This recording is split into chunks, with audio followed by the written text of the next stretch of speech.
নির্বাচনের পরিবেশ অত্যন্ত ভালো আছে। আমরা নির্বাচন নিয়ে শিক্ষার্থীদের শঙ্কিত করতে চাই না, কেননা আগামীকাল আর 24 ঘন্টা পার হলে নির্বাচন। কিন্তু আমরা দেখছি এই নির্বাচনের আগের দিনই যারা পরাজয়ের ভয় পাচ্ছে তারা বিভিন্নভাবে সাইবার অ্যাটাক করছে আমাদের ছাত্ররা সমর্থিত প্যানেলে ভিপিজিএস এসজিএসের উপর।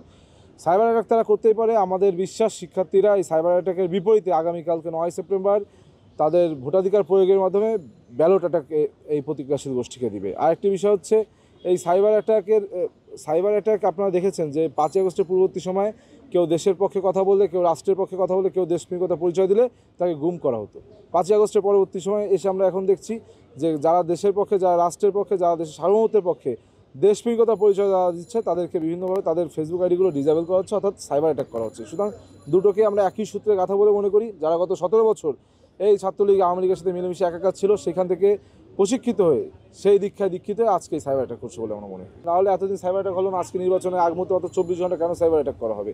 এবং বারংবার তারা সাইবার অ্যাটাক করছে, আমরা বারংবার ঠিক করছি, আবার 2 মিনিট পর সাইবার অ্যাটাকের শিকার হচ্ছে। যারা গত 17 বছর আওয়ামী লীগ ছাত্রলীগের সাথে মিলেমিশে একাকার ছিল, তারা 5 আগস্টের পূর্বে কেউ রাষ্ট্রের পক্ষে কথা বললে গুমের শিকার হতো, সেই দীক্ষিত হয়ে আজকে 5 আগস্টের পরবর্তী সময় সাইবার অ্যাটাকের শিকার করছে মানুষের বাক স্বাধীনতাকে নষ্ট করার জন্য। আমি ঢাকা বিশ্ববিদ্যালয়ের শিক্ষার্থীদের আহ্বান জানাবো, আগামীকাল আমাদের উপস্থিতি এই সকল ধরনের পরিস্থিতি পাল্টে দেবে। আপনারা সকলে ভোটাধিকার প্রয়োগ করবেন।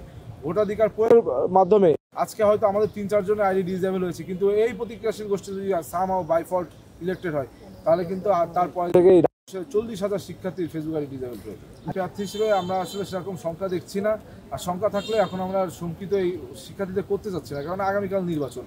সেই নির্বাচনের আগের দিনও যদি আমি একটা ভয়ের পরিবেশ তৈরি করি, ভয়ের সংস্কৃতি তৈরি করি, তাহলে ভোটাধিকারের উপস্থিতি, ভোট প্রদানের উপস্থিতি, কাস্টিং হার কমে যাবে। সুতরাং আমি বিশ্বাস করি যত বেশি শিক্ষার্থী আসবে, যত বেশি ভোট কাস্টিং হবে, তত বেশি এই নির্বাচন সুস্থ, সুন্দর, উৎসবমুখর পরিবেশ হবে। এই জন্য আমি শিক্ষার্থীদের উদ্দেশ্যে, ভোটারদের উদ্দেশ্যে বলতে চাই যে আপনাদের উপস্থিতি পাল্টে দেবে সকল পরিস্থিতি।